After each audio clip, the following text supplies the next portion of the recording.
سڵاوتان لەبێت و ئەم کاتتان باش بینەرانی خۆشەویستی تلویزیۆنی کۆمەڵە بە یارمەتی هاوڕێنی هاوکارم هاتوینێتەوە خزمەتتان بۆ پێشکەشکردنی گەشتی هەواڵەکانی ئەمڕۆ پێنجشەممە سەرەتا سەردێڕی گرنگترین هەواڵەکان. ناڕەزاتی کرێکارانی خانەنشینکراو لە کوردستان و ئێران، مانگرتنی نانەوەخانەکان لە سەقز و دەست بە سەرکردنی 11 کەس، بڕینی ئاو کارەبا لە شاری سنە و ناڕەزایەتی خەڵک، دەست بە سەرکران و ناڕوونی چارەنووسی 6 هاوڵاتی لە بۆکان و ئیلام، لە ناوچوونی هەزاران کەسب و کاری ئینتەرنێتی لە ئێران، ناڕەزایەتی کرێکارانی شاغڵ لە کارخانەی کەشتی سازی ئیزوایکۆ و گیان لە دەستدانی بەندکراوێک لە زیندانی تەورێز.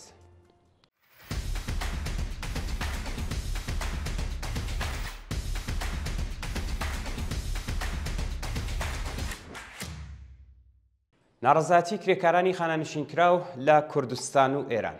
ڕۆژی چوارشەممە 11 پوشپەر کرێکارانی خانەنشینکراو لە کوردستان و ئێران لە ئاسنەدانی داخوازیەکانی مانگی خاکەلێوەی ئەمساڵ ناڕەزایەتیان دەربڕی.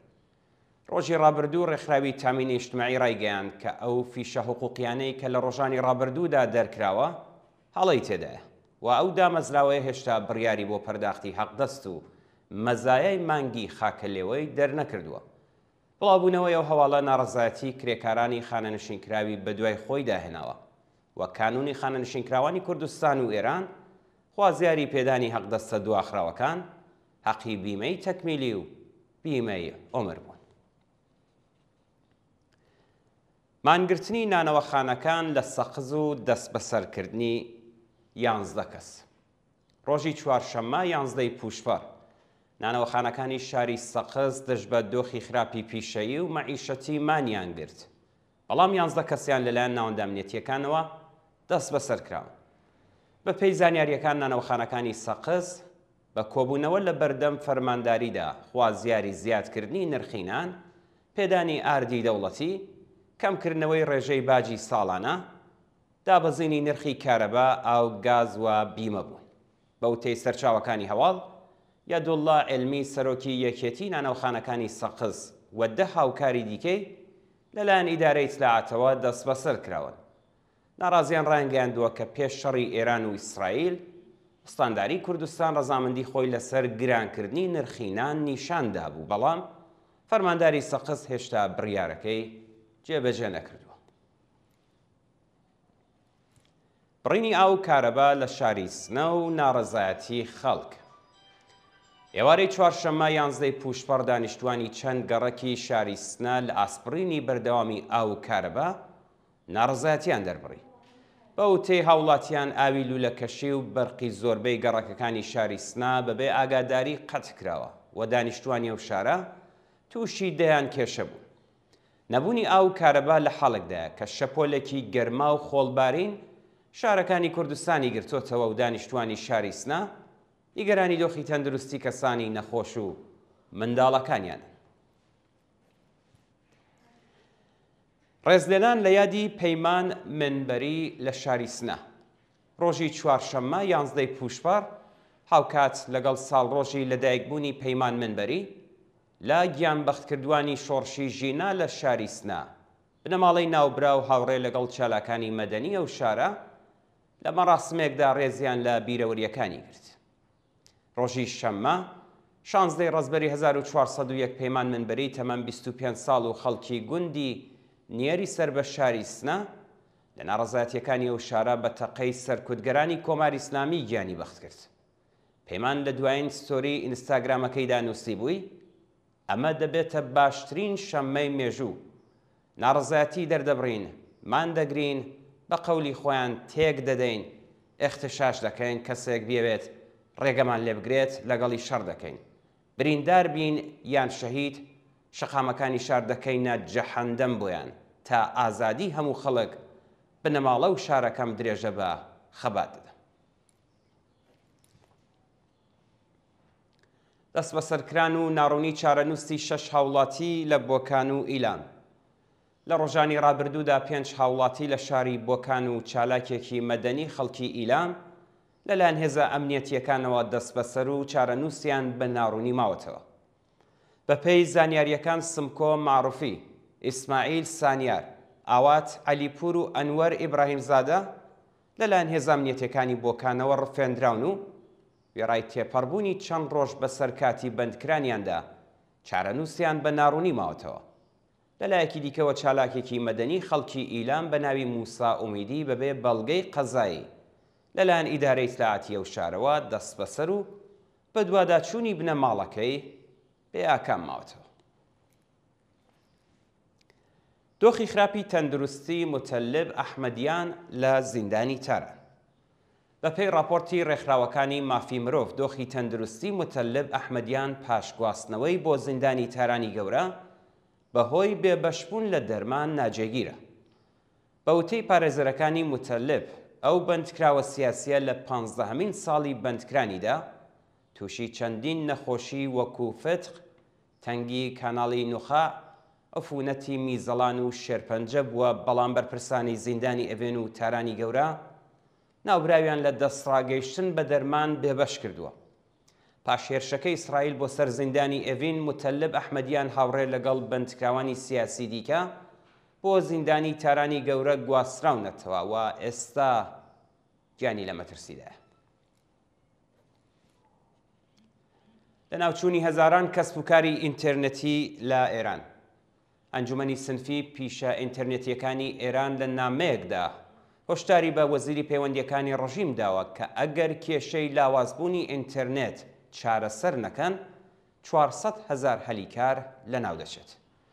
لەو نامەیەدا ئاماژە بە فیلترینگ، دەستکاری DNS و بەرتەسکردنی خێرایی ئینتەرنێت کراوە و هۆشدار دراوە کە سیاسەتە هەڵەکانی کۆماری ئیسلامی ژیان و مەعیشەتی ملیۆنان کەسی خستۆتە مەترسیەوە. لە هەواڵێکی دیکەدا پێوەرەکانی بازاڕی بورس داڕماوە و نەبوونی ئەمنیەتی سەرمایەگوزاری بۆتە هۆی چوونە دەرەوەی 13,082 ملیارد تمەن سەرمایە لە بازاڕی بورس و ریزێکی دوور و درێژ لە بەردەم بورسی تاراندا دروست بووە.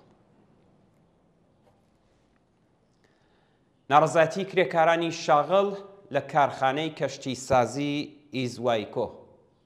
ڕۆژی چوارشەممە 11 پوشپەڕ کرێکارانی شاغڵ لە کارخانەی کەشتی سازی ئیزوایکۆ لە ئاست نەدانی داخوازیەکانیان ناڕەزایەتیان دەربڕی. بە وتەی کرێکاران ماوەی 4 مانگە خاوەنکار حەقدەست و مەزایای کرێکارانی ئەو کارخانەی پەرداخت نەکردووە. نەدانی حەقدەست دەیان کێشەی بۆ خۆیان و بنەماڵەکانیان ساز کردووە و داوای زیادکردنی حەقدەست تەزمینی ئەمنیەتی پیشەیی و پێدانی حەقی بیمەکانیان بە ڕێکخراوی تامینی نیشتیمایی دەکەن. کۆبوونەوەی کرێکارانی ڕێگەی ئاسن لە کەرەج. کرێکارانی شاغڵ لە ڕێگەی ئاسنی کەرەج ڕۆژی چوارشەممە 11 پوشپەڕ دەشت بە نەدانی حەقی بیمەکانیان بە ڕێکخراوی تامینی نیشتیمایی کۆبوونەوە.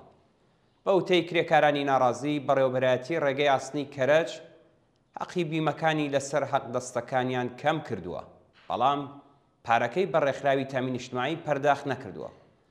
کرێکاران هۆشداریان داوە کە بەهۆی نەبوونی بیمە و گرانی دەرمان ناتوانن سەردانی ناوەندە دەرمانیەکان بکەن و ئەگەر کێشەکەیان چارەسەر نەکرێت مان دەگرن.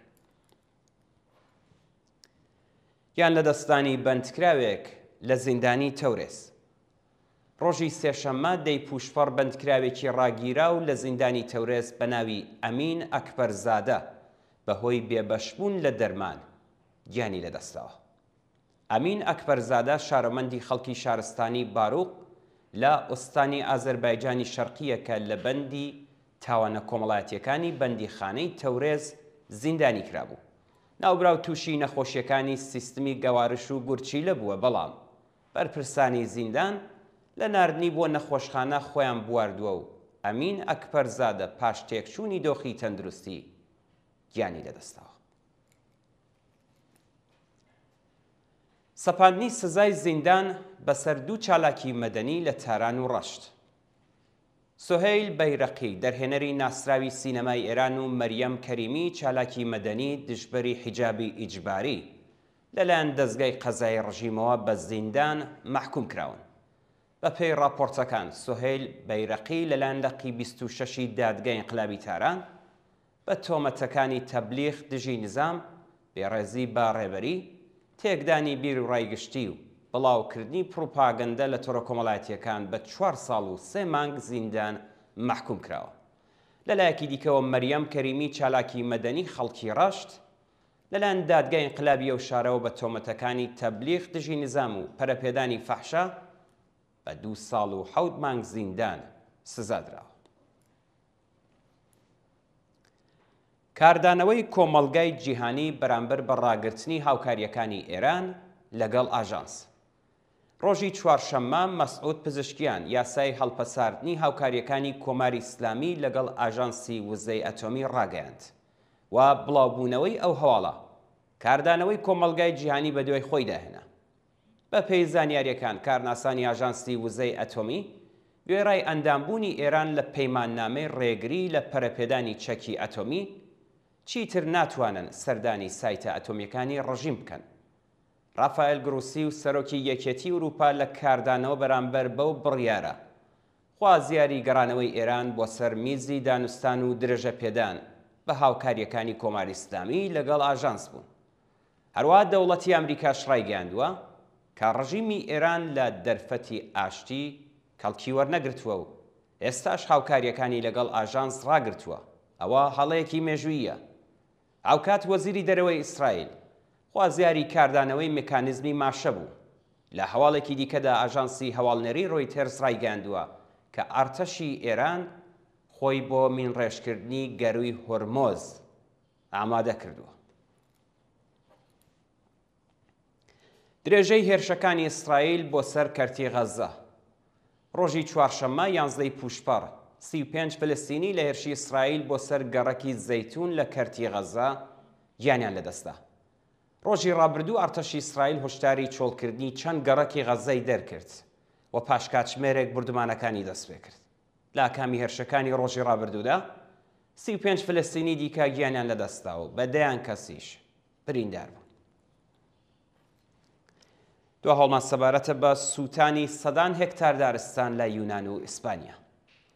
بەهۆی گۆڕانکاریەکانی کەشوهەوا و هەڵکشانی پلەکانی گەرما لە یونان و ئیسپانیا سەدان هێکتار جەنگەڵ لە ئاگردا سوتاوە و 2 کەس گیانیان لەدەستاوە.